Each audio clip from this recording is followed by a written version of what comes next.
သမုဒ္ဒရာကိုလူတွေအများစုကအပြာရောင်ရေပြင်ကြီးတစ်ခုဖြစ်ပဲမြင်တတ်ကြပါတယ်။လှိုင်းတွေတက်နေတဲ့ရေမျက်နှာပြင်အကွာဝဲတစ်ခုထိတောက်ပနေတဲ့နေအောင်ပြန်ဟပ်မှု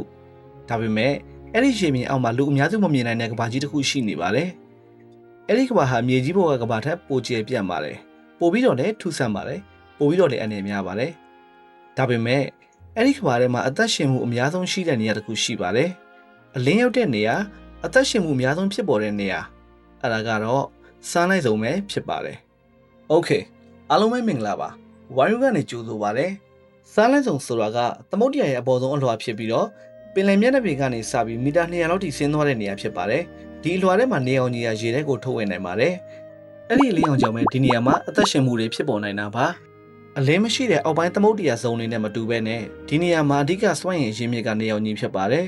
။မီတာ200ဝန်းကျင်ရောက်တဲ့အခါမှာတော့နေအောင်ကြီးကအားလုံးနီးပါးပြောက်ကွယ်သွားပါတယ်။အဲ့ဒီအောက်မှာတော့ toilet zone ဆိုတဲ့မူမမှန်တဲ့အလင်းရှိတဲ့ကမ္ဘာတစ်ခုကစတင်ပါတယ်။ဒါပေမဲ့စားလိုက်ဇုံထဲမှာတော့ရာအလုံးကလှုပ်ရှားနေပါတယ်။ရေစီးကြောင်တွေလှိုင်းတွေအလင်းအောင်ပြောင်းလဲမှုတွေအပူချိန်ပြောင်းလဲတွေဒီနေရာတွေအားလုံးကသဘာဝပတ်ဝန်းကျင်ကိုအမြဲတမ်းပြောင်းလဲနေစေပါတယ်။ဒါပေမဲ့အဲ့ဒီပြောင်းလဲနေတဲ့ပတ်ဝန်းကျင်ကြောင့်ပဲသတ္တဝါတွေအများကြီးဒီနေရာမှာရှင်သန်နေတာပါ။ဒီနေရာမှာအလွန်အရေးကြီးတဲ့သက်ရှိတွေရှိပါတယ်။သူတို့ဟာမျက်စိနဲ့တော့မမြင်နိုင်လောက်အောင်ငိုသိမ်းခဲ့ပါတယ်။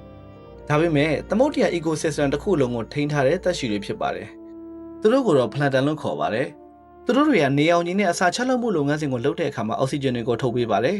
။သိပ္ပံပညာရှင်တွေကကမ္ဘာပေါ်ကအောက်ဆီဂျင်ရဲ့ထက်ဝက်ကျော်ဟာသမုဒ္ဒရာ plankton တွေကြောင့်ဖြစ်တယ်လို့ယုံကြည်ကြပါတယ်။ဆိုလိုတာကလူတွေအသက်ရှူနေတဲ့အောက်ဆီဂျင်အများစုကပင်လယ်ထဲကသေးငယ်တဲ့အကောင်လေးတွေကြောင့်ဖြစ်နိုင်ပါတယ်။ဒါပေမဲ့ plankton တွေရဲ့ကမ္ဘာကလည်းလုံးဝကိုမလွယ်ကူပါဘူး။ plankton တွေကိုတင်းငယ်တဲ့ငါးတွေကစားကြပြီးအဲ့ဒီငါးတွေကိုတခြားငါးကြီးတွေကစားကြပါတယ်။နောက်ဆုံးမှာတော့ငမန်းတွေတူနာငါးတွေလင်းမိုင်တွေလိုထိတ်တန့်အသားစားသတ္တဝါကြီးတွေဒီကိုရောက်သွားပါတယ်။ဒီလိုနဲ့စားလိုက်စုံထဲမှာအစာကွင်းဆက်တစ်ခုကအမြဲတမ်းလှုပ်ရှားနေတတ်ပါတယ်။တချို့အချိန်တွေမှာဒီအစာကွင်းဆက်ဟာအရန်ကိုပဲပြဿနာဆန်ပါတယ်။ဥပမာအနေနဲ့ကတော့စားရင်းငါးတွေပါ။တချို့ရာသီတွေမှာစားရင်းငါးတန်းပေါင်းများစွာကအုပ်စုကြီးတစ်ခုအနေနဲ့ရေထဲမှာစုနေတတ်ပါတယ်။အဲ့ဒီအချိန်မှာအသားစားသတ္တဝါတွေအားလုံးကလာကြပါတယ်။ငမန်းတွေလင်းမိုင်တွေတူနာငါးတွေပင်လယ်စင်ရော်တွေအားလုံးကစာရင်းငါးကိုဝိုင်းပြီးတော့တိုက်ခိုက်ကြတာပါဒီအချိန်မှာတော့ရေထဲမှာမတည်ငြိမ်မှုတစ်ခုကဖြစ်ပေါ်လာပါတယ်စာရင်းငါးတွေအားလုံးကပြေးကြပြီးအသားစားသတ္တဝါတွေကလိုက်ကြပါတယ်လင်းမိုင်တွေကစာရင်းငါးတွေကိုအုပ်စုလိုက်ဝင်ထိန်ပြီးတော့ငစားဖြစ်နေဖန်တီးတတ်ကြပါတယ်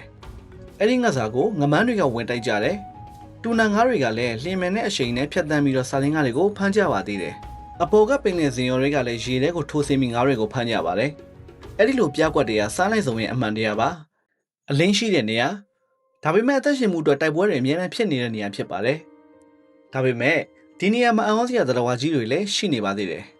တချို့သောဝေလငါမျိုးစိတ်တွေကစားလိုက်စုံကိုစကြက်ဖြစ်နေအသုံးပြုကြပါတယ်ဘလူးဝေးလိုကမ္ဘာပေါ်ကအကြီးဆုံးသတ္တဝါတော့ပလန်တန်လိုသေးငယ်တဲ့သက်ရှိတွေကိုစားပြီးတော့အသက်ရှင်နေထိုင်ပါတယ်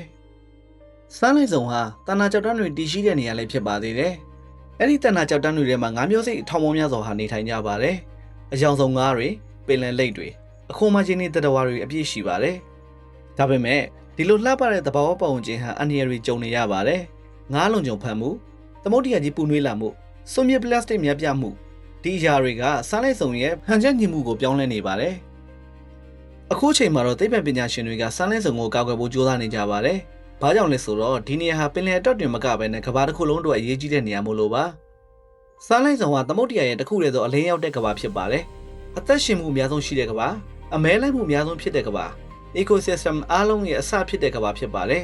။အဲ့ဒီနေရာကနေပင်လယ်မျက်နှာပြင်အောင်မီတာအနည်းငယ်ပဲဆင်းသွားရင်လူသားတွေမမြင်နိုင်တဲ့ drama တစ်ခုစတင်နေပြီဆိုတာကိုမြင်တွေ့ကြရပါလိမ့်မယ်လို့ပြောရင်းနဲ့ဒီနေ့ဖို့ adios